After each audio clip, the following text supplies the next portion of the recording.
Miss হবে না আপনার পছন্দের টিভি শো। দেখুন জি5 অ্যাপে একদম ফ্রি।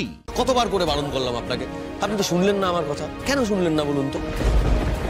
নিজে তো গারদে যাবেন, গোটা লাহিড়ী বাড়িকে গারদের পেছনে দাঁড় করাবেন। আর তো বেশি দেরি করা যাবে না, চলুন এবার। আমরা যদি তাড়াতাড়ি গিয়ে না কথা বলি বিদ্যুৎ সেনের সঙ্গে, তাহলে তো জানতেও পারবো না যে আসল কারণটা কি। আসুন। হেই দাঁড়া দাঁড়া দাঁড়া, সাত সকালে কোথায় যাচ্ছিস তোরা? জল খাবারটা কে যা। হ্যাঁ মা, আমাদের না এখন 1 মিনিট সময় নষ্ট করার মতো সময় নেই মা, ফিরে আসিস। চলুন। দাঁড়া দাঁড়া দাঁড়া, কোথায় যাচ্ছিস তোরা এত সকালে? নিশ্চয়ই কিছু একটা হয়েছে, তাই না? আদি মা, বল না।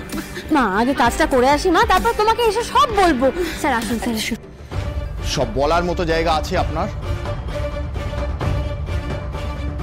আপনি যেটা করেছেন সেটা কি ওনারা জানে? সত্যিটা বলতে পারছেন না বলে তাই জন্য পালিয়ে যাচ্ছেন, তাই তো? বিদ্যুৎ, আমরা এই কথাটা নসিবুলকে বলি। ইনফ্যাক্ট আমরা এই কথাটা বলতে তোমার কাছে যাচ্ছিলাম। আমার কাছে কেন? আমার সাথে দেখা করে কি হবে? যা করার তুমি করেই ফেলেছেন। দেখুন আপনি কি বলছেন। ওয়েল, অবশ্যই করতে পারবো, তাই জন্যই তো আমরা বেরোচ্ছি, আমরা তাই জন্যই যাচ্ছি। কোথাও যাবেন না আপনি। আমার ছেলে কাল রাত থেকে মিসিং, আর সেটার জন্য সম্পূর্ণ দায়ী আপনি। একটা কথা পরিষ্কার করে শুনে নিন আনন্দী, 24 ঘন্টার মধ্যে যদি আপনি আমার ছেলেকে খুঁজে না দেন, তাহলে কিন্তু আমি আপনাকে গারদে পাঠাবো।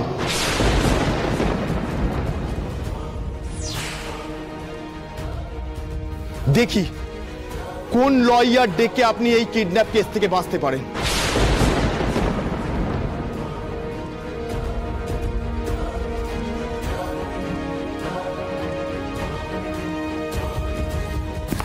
আনন্দি, এই লোকটা কি বলে গেল? এ তো ভয়ঙ্কর কাণ্ড হয়ে গেছে। আমি বুঝতে পারছি না, আমি সত্যি বুঝতে পারছি না কি থেকে কি হয়ে গেল। এটা কি বুঝতে পারছেন ডক্টর সেন আপনাকে ডিরেক্টলি সন্দেহ করে গেল? আরে সন্দেহ কোথায় করেছেন? উনি তো পরিষ্কার মুখের উপরে বলে গেলেন যে আনন্দী কিডন্যাপটা করিয়েছে। কেন করেন বলুন তো এরকম? হ্যাঁ, আমি বুঝতে পারি না কেন করেন এরকম। এই ওয়েয়ার্ড কাজকর্মগুলো করার কি খুব দরকার আছে? আপনি কি ভাবেন বাড়িতেও যা করেন বাইরেও তাই করবেন? কেন? মানে বাইরে কাজ করার সময় আপনাকে তো একটু বেশি করে সতর্ক থাকতে হবে আনন্দী। কতবার করে বারণ করলাম আপনাকে, আপনি তো শুনলেন না আমার কথা। কেন শুনলেন না বলুন তো? নিজে তো গারদে যাবেন, গোটা লাহিড়ী বাড়িকে গারদের পেছনে দাঁড় করাবেন। আনসার মি, মেডিনেস থেকে যে বাচ্চাটা হারিয়ে গেল তার রেসপন্সিবিলিটি কার? রেসপন্সিবিলিটি আমাদের সবার। Very good. তাহলে বলো কিয়ান এখন কোথায়? কোথায়? আরে নন্দিনী, আমরা তখন কেউ স্পটে ছিলাম না, আমরা কি করে বলবো? অফকোর্স আপনারা বলবেন, কারণ আমি শিওর এই বাচ্চাটাকে ইনস্টিগেট করা হয়েছে। নয়তো বলুন না ও পালালো কেন? আপনি ঠিক কি মিন করতে চাইছেন? কথাটা তো খুব সোজা আদি। আগের দিন আনন্দী ওখানে সার্কাসের তাঁবু খাটিয়ে অসভ্যতা করেছিল। এবার ডক্টর সেন মনে করছেন গতকাল যে বয়স্ক মহিলা এসেছে সেটা আনন্দী। আনন্দী মহিলা সেজে ওনার ছেলের কানে ফুসমন্তর দিয়েছে। এবার তুমি বলো আমি এগুলোকে কিভাবে জাস্টিফাই করব? চুপ করে আছো কেন? ডক্টর সেন কি ঠিক বলেছেন? কাল রাতে আনন্দী এসেছিল কিয়ানের কাছে। কি আশ্চর্য! আনন্দী কেন আসতে যাবে? আমি নিজে ওকে বারণ করেছি। তাহলে কে এসেছিল? ডেফিনেটলি ওই মহিলা মেডিনেসটাই কেউ নন, তাই না? আমরা এই ধরনের কথাবার্তা বলে শুধু শুধু দেরি করছি। এর থেকে কিয়ানকে খোঁজাটা আমাদের বেশি জরুরি। সেটা না করে আমরা কে এসেছিল, কেন এসেছিল সেটা নিয়ে কাটাছেড়া করতে ব্যস্ত হয়ে গেছি। কেন? আচ্ছা তার আগে বলো তুমি কি করে আনন্দীকে অ্যালাউ করলে ওভাবে নাচ গান করতে? ডক্টর সেন এই মিটিং এ আসতে চেয়েছিলেন, আমি সামহাউ ম্যানেজ করেছি। এবার বলো আমি ওনাকে কি বলবো? মিডিয়া মাঝখান থেকে ব্যাপারটা জেনে গেছে। আর একটা কথা আদি, মেডিনেস্টে যে পরপর দুর্ঘটনাগুলো ঘটছে তাতে সবার আগে নাম তোমার জড়িয়েছে এবং তোমার সাথে আনন্দের নাম। এইভাবে সবকিছুকে এক করে দেওয়া যায় না। আর এগুলো যারা করছে তারা ইন্টেনশনালি করছে। আমি একটাই কথা বলতে চাই, আনন্দী এসবের মধ্যে নেই। তোমার আন্ডারে থাকা পেশেন্ট মিসিং। এখন ডক্টর সেন যদি বলেন তার ছেলের এই মিসিং হওয়ার পেছনে দায়ী হচ্ছে ওই নার্স আনন্দী, আপনি ঠিক কি মিন করতে চাইছেন বলুন তো? তোমরা যতই বাঁচানোর চেষ্টা করো, কিয়ান যে মিসিং তার জন্য দায়ী কিন্তু একমাত্র আনন্দী। আর এটাই ফ্যাক্ট। তোমরা যখন চুপ, তাহলে যাই মিডিয়াকে বলে দিই এই সব কিছু কেওসের জন্য একটাই নাম উঠে আসছে, and that is Anandi. Meeting is over, thank you.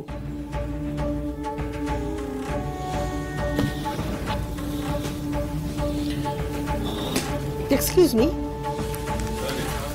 I have a suggestion. আনন্দীকে বলো পুলিশ ওকে অ্যারেস্ট করার আগে ও নিজে যেন থানায় গিয়ে সারেন্ডার করে, এতে ওর ভালো হবে।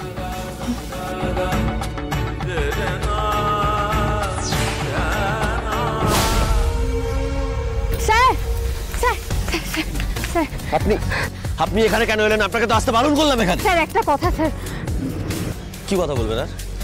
আপনার আর কি কথা বলার বাকি আছে বলুন তো?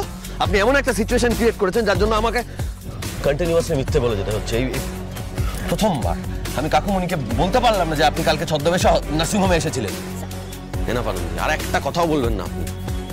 আজ পর্যন্ত আমার রেসপন্সিবিলিটি নিয়ে কেউ কোনো কথা বলতে পারেনি। এই প্রথমবার সবাই আমার কাজ, আমার এথিক্স নিয়ে প্রশ্ন করছে। আর কি চান আপনি? একটা পারমিশন, ছেলেটাকে খুঁজে বের করার জন্য একটা পারমিশন দিন স্যার। 24 ঘন্টা, তারপর যাই হয়ে যাক না কেন আপনার স্থান কিন্তু হবে ওই গড়াদের পেছনে।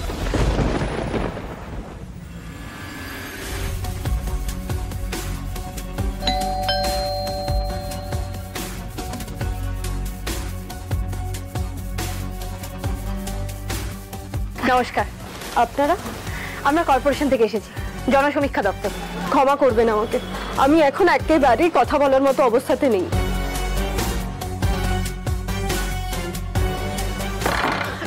যা দরজা বন্ধ করে দিল, তো মহা সমস্যা।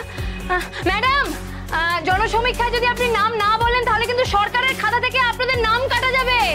ও ম্যাডাম, আরে আপনার ছেলেকেও তো খুঁজে পাওয়া যাবে না। ম্যাডাম ম্যাডাম, আরে বেচারি চোখ মুখটা দেখলে না, একজন মায়ের কেমন লাগে বলো তো, তার ছেলেকে খুঁজে পাওয়া যাচ্ছে না। সেই তো, শোনো না, এই সময় তো কথা বলা সত্যি সম্ভব না কারোর পক্ষে। আমরা কোনো ঘরে আসি না। না না না না না, তোমরা আমার কথা শোনো। আমরা যা করছি ওনার ছেলেকে খোঁজার জন্যই করছি, এখন পরে টরে করলে হবে না, আমাদের এত সময় নেই। একটা ছেলে হারিয়ে গেছে, তার উপরে সে অসুস্থ। আরে বাবা, আমাদেরও তো সে 24 ঘন্টাই সময়। তাহলে কি করবো এখন আমরা? হ্যাঁ, এদিকে শোনো, এদিকে শোনো, এদিকে শোনো, এদিকে শোনো।